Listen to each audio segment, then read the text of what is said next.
Hi, it's the real Jack and Ferg here. We're just here to say thanks so much for listening. Keep telling your friends about the podcast. It's genuinely super useful. We're still a small podcast. We are just two people in a room bashing out a thing. And the more you tell your friends and so on, and the more people listening, that just makes it all the more worthwhile for us. And another thing to plug, of course, as ever, is the Patreon with all the sweet bonus content on there. Bloopers, outtakes, those are the same thing. Bonus episodes. Bonus episodes. Bonus episodes and show notes and all of that jazz and t-shirts, and just head on over to the Patreon, take a look. $5 a month, $10 a month. These are two of the amounts that you can pay us to keep making the show. I don't know what those are in pounds. I'm going to say like £3. I don't know. Most of you are American according to our stats anyway, so dollars make sense to you.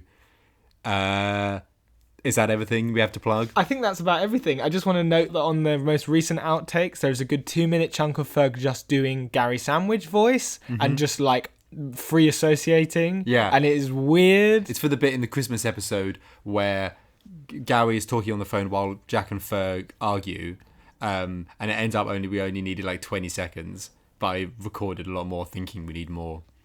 And that's our gift to you. That's our gift to you. And that's what it's really about. Thanks for listening. This is a very weird episode. Yes. Excited for this. This has been a bullet point on our Google Doc for like months. So I hope it works out. Dive in and get used to it. Get used to what? They'll see. They'll find out. It's just another Sharkman podcast.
Hello, and welcome to Just Another Sharkman podcast. Your chance to plug in to all the latest news, movies, and events in the... Sorry, I've just got something in my teeth. Let me just...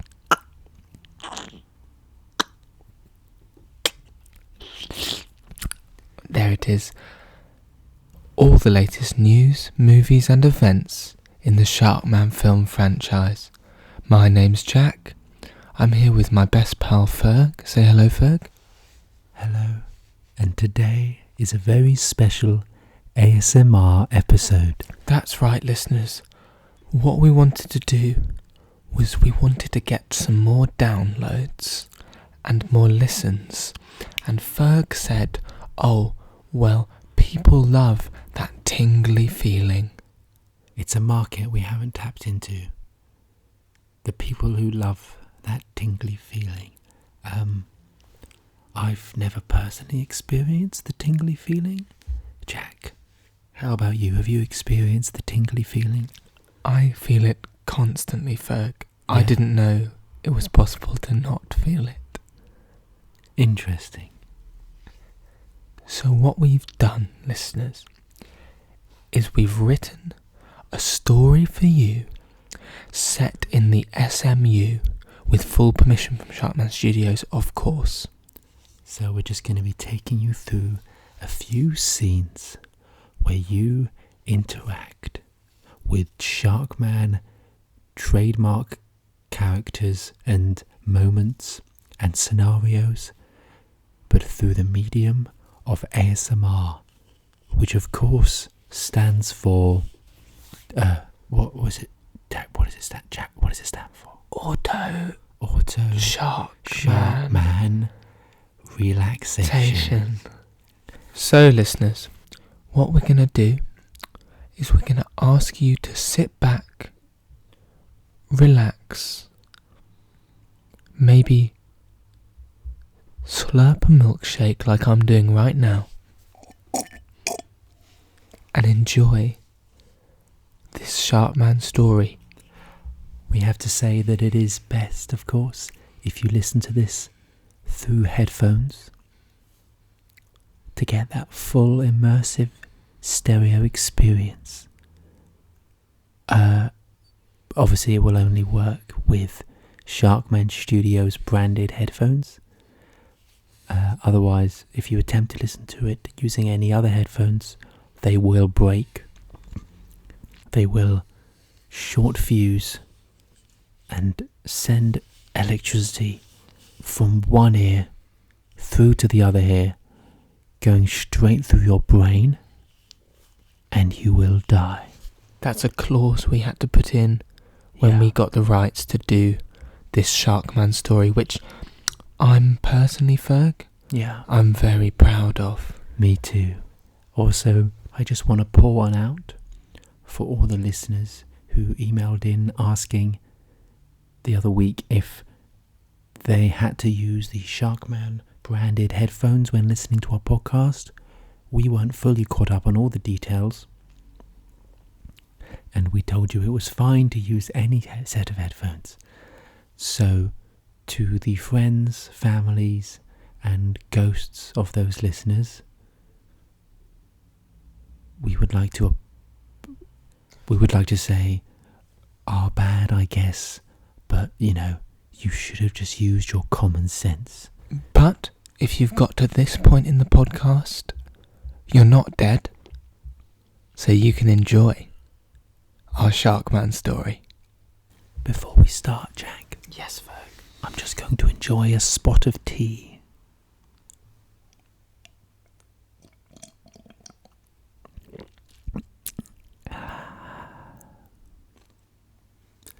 Oh, wow.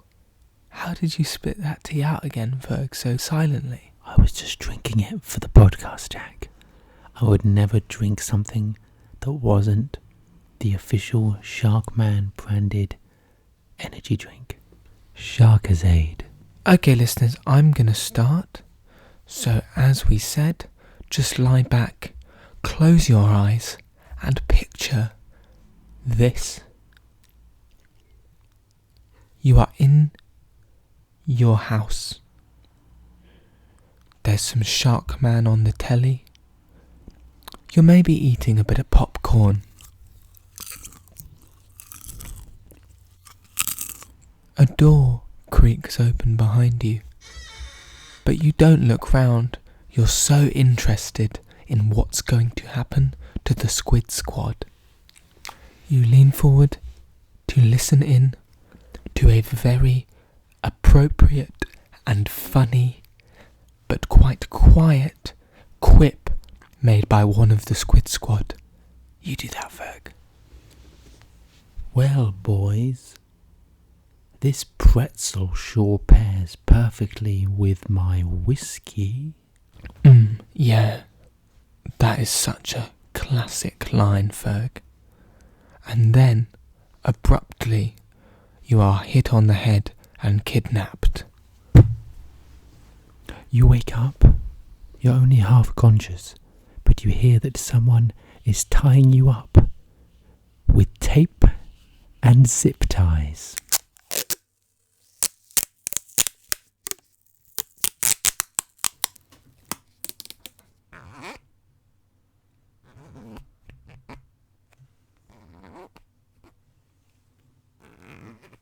And when you finally come to, you look around and you see that you are in Dr. Dinosaur's lab.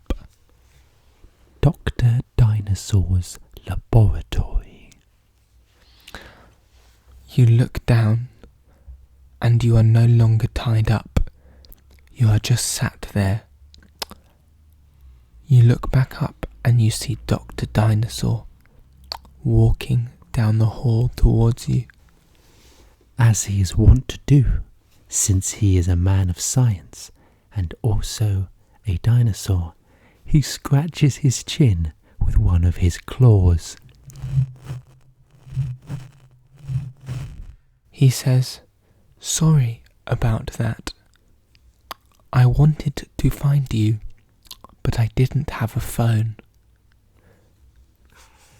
I cannot use the phone because of my small arms and even smaller ears.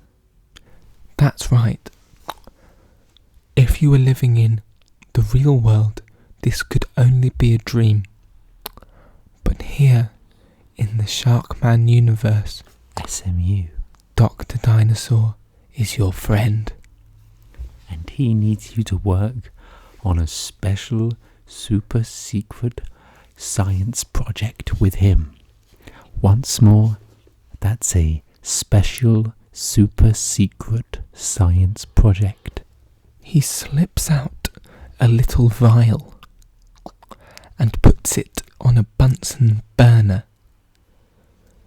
He pours in some mixtures and asks you to walk over there and get the green fluid. As he waits for you to get the green liquid, he taps his nails on the side of a glass beaker. You then pass him the green liquid and he pours it into the beaker.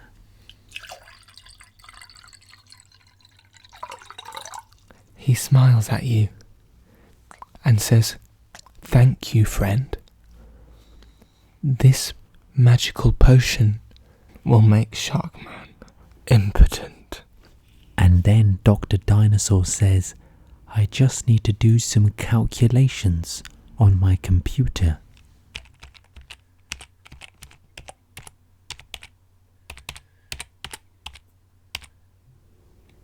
While I do that, can you sort through these paper files for me? He hands you the files and you flick through the paper file.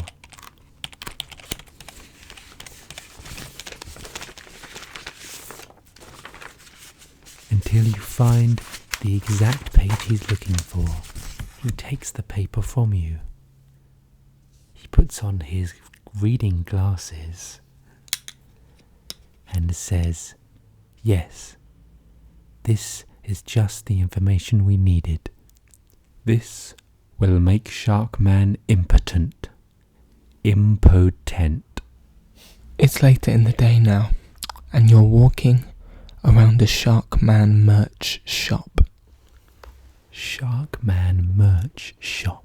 You're looking at some shit in the shop. Just some shit.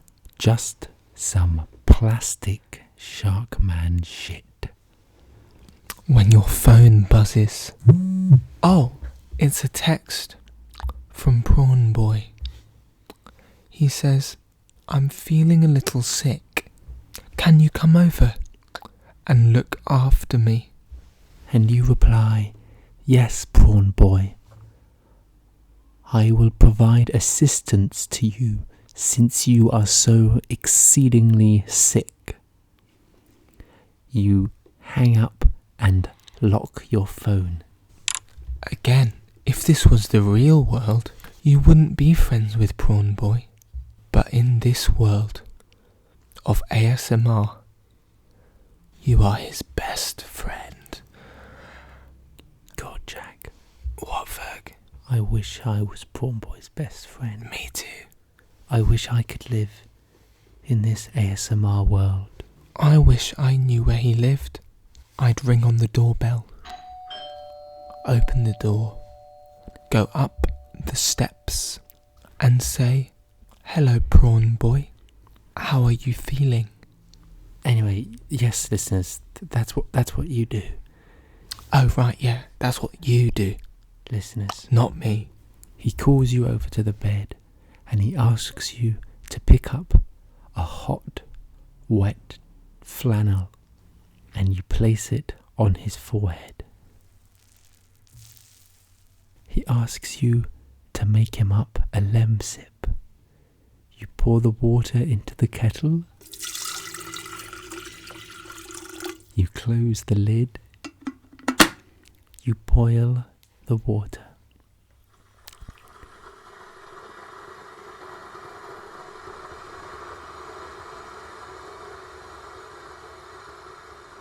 Then when it's done, you pour it into the cup.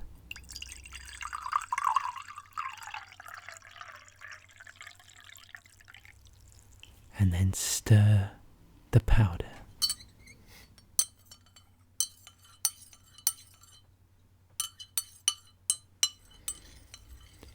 You then hand him the lemsip, and he lemsips. He smiles. He liked that. And then he gestures below him to a bucket on the floor. "Can you dispose of this, please?" he whispers, hoarsely, barely able to get the words out. You walk over to the bucket. The bucket is about 1.5 inches full of vom. You pick up the bucket and swirl it around. "You know," says Prawn Boy, "some people say that one of my superpowers is that my vomit cures all ailments." You cannot take it to the toilet because, of course, the city's sewage system was recently destroyed by the Busby clown. "You've got to chuck that vom right out the window, just like they did in the 1300s. So you go over to the window and you open it up. You hear the bustling sounds from the street below. And you slop it on out. But some of it accidentally gets on your hands. You go back into the kitchen and you tear off a piece of paper towel and you wipe it off and throw it into the bin. As you're walking back into the living room, you pass Prawn Boy's door. "Your hair's looking a little bit shaggy," he says. "So it is," you say. "Can I help you with anything else, Prawn Boy?" He says, "No, you've been just perfect. Just perfect." It's evening now, and you are standing outside the door to Sharkman's palace. You'd RSVP'd to the party weeks ago, and you weren't about to not turn up to Sharkman's party. Your best friend. In this world, Sharkman is your best friend. God, I wish Sharkman was my best friend, Jack. Who opens the door but Sharkman himself? And he leads you into his massive dining room. You look around. There's no one else there. "What happened to all the party guests?" you say to Sharkman. Sharkman smiles at you and says, "There aren't any. You're the only party guest I need. Won't you join me for a bit of claret?" The wine flows like blood, and dinner is brought to you by the Squid Squad. All those china plates packed full of dauphinoise potatoes. Canonically Sharkman's favourite food. You spear one with your fork and pop it into your mouth and chew. You swallow it. Delicious. Sharkman turns to you and says, "Hey there, buddy. Your hair's looking a little shaggy." And you say, "Yeah, I really should get it cut." And he smiles and says, "Why don't you let me cut it for you?" And before you know it, you're in another room in his palace. You're in one of those special chairs. He's put a towel around your front, and he's spraying your hair with water.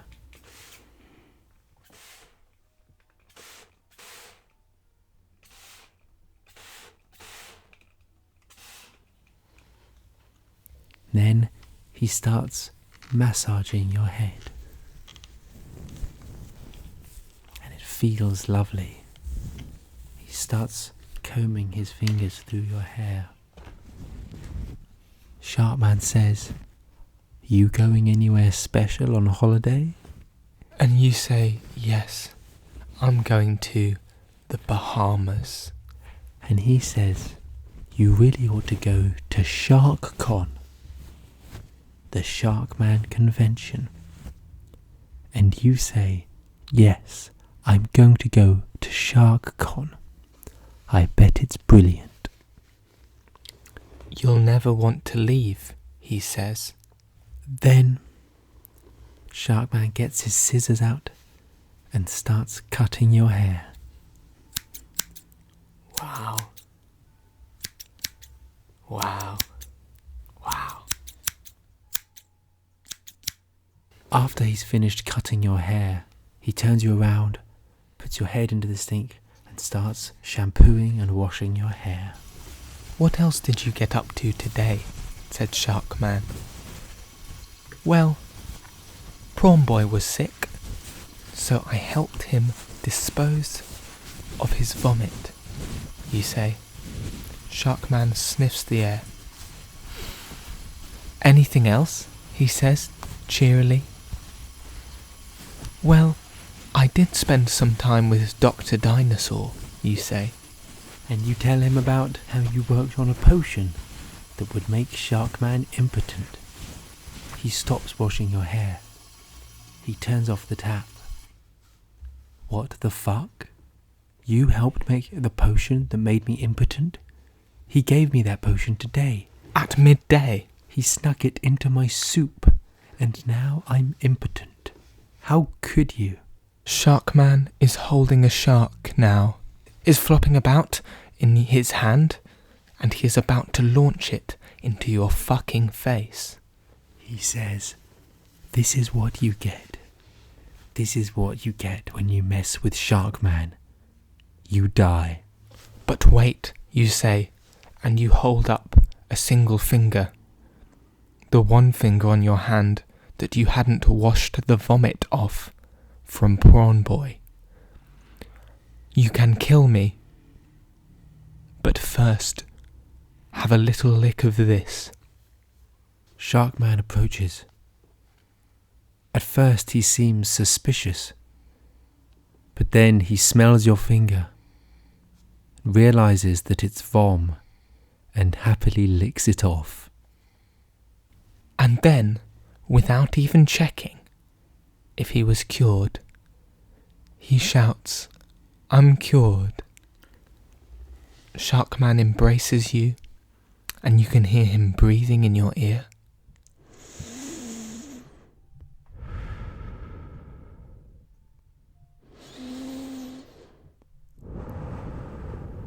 He pulls out of the hug and stares at you in the face. "Thank you," he says. "Thank you so much. You're my best friend." And then he says, "And you look pretty good with that new haircut." He raises his hand to your face and places it on your cheek. And then he leans in and you kiss. Now, Ferg, I thought that we should give our listeners something a little special for the final sound. What's that, Jack? I think to help them imagine that beautiful kiss that I'd like to be a part of, and I'm sure you would as well. Oh yes. We should get a little help from our friend who has returned to us. That's right, listeners. For the final bit of ASMR, we're going to give you 1 minute of uninterrupted smog slug. Let me just open the lead-lined box. I'm just going to pull the bolts out. Smog slug is, of course, a creature made of pollution that we found on an island made of DVDs, created as a result of the waste disposal policies of Sharkman Studios. I'm opening the lid. So, listeners, you lean in, Sharkman leans in, and you kiss.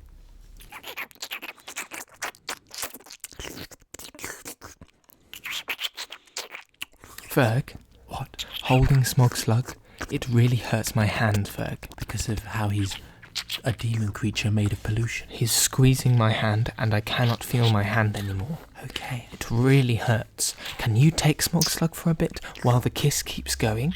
I'm just going to take Smog Slug from you there. Oh, fuck. Ow. Ow. Fuck. You're in a lot of pain there, Jack. Ow, I really am, but I'm trying to stay quiet. You've got to stay in the ASMR tone of voice. Otherwise it makes it stop working. Right, Ferg? That's right. Okay, listeners. So I've got Smog Slug now, and what he's doing is he's crawling up my arm. He's crawling up towards my shoulder.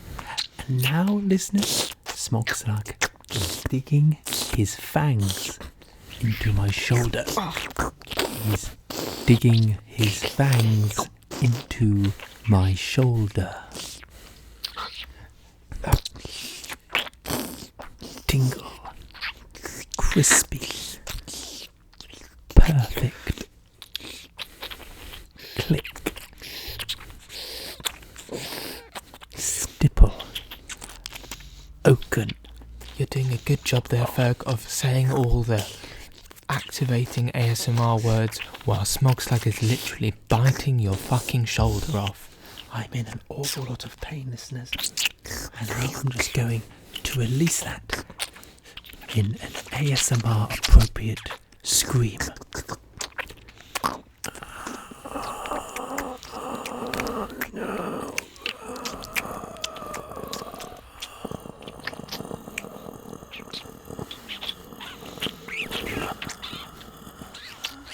Now, Ferg, let me take Smog Slug off you.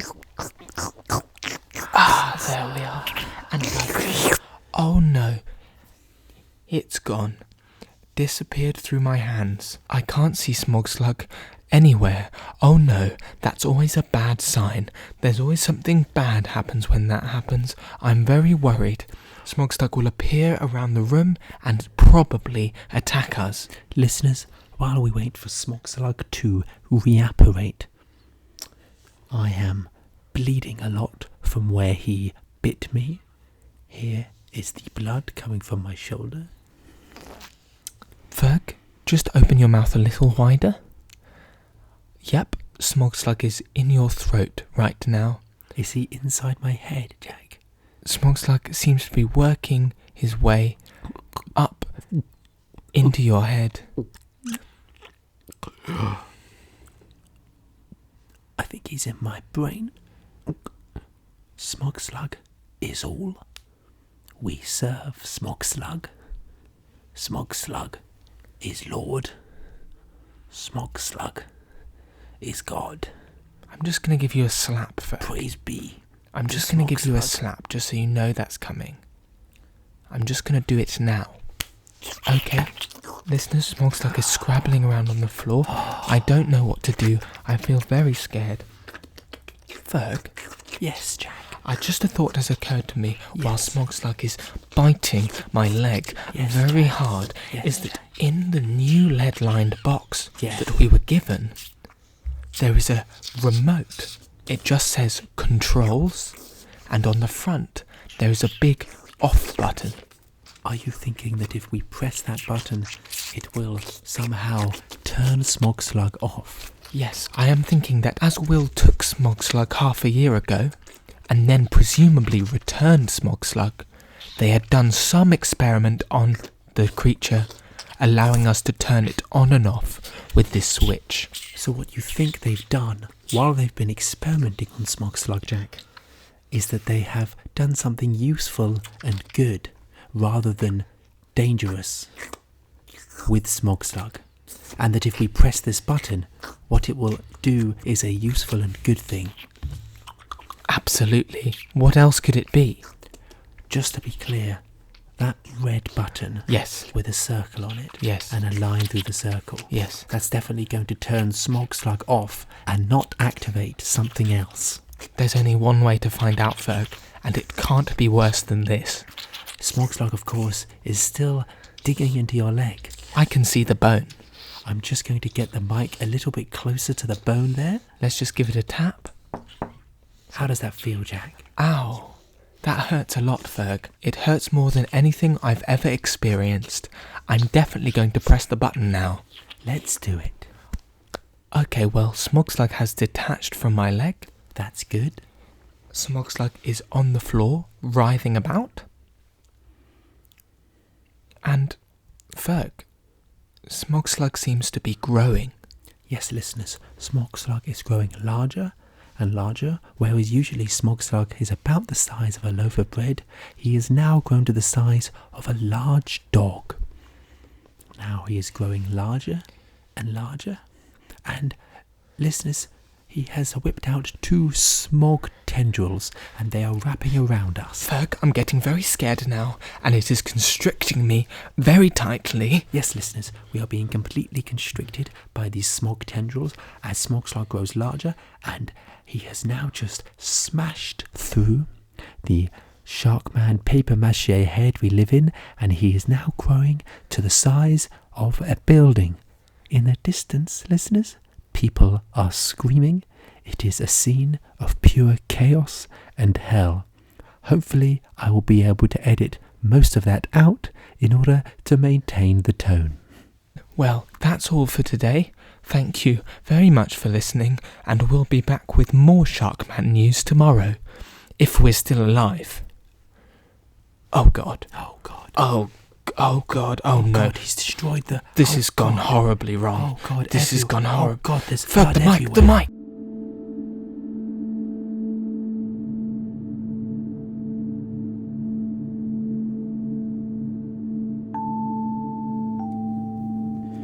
This has been Just Another Sharkman podcast, starring Jack Bradfield as Jack and Fergus Macdonald as Fergus. Music and editing by Fergus Macdonald. ASMR consultancy by Natcha.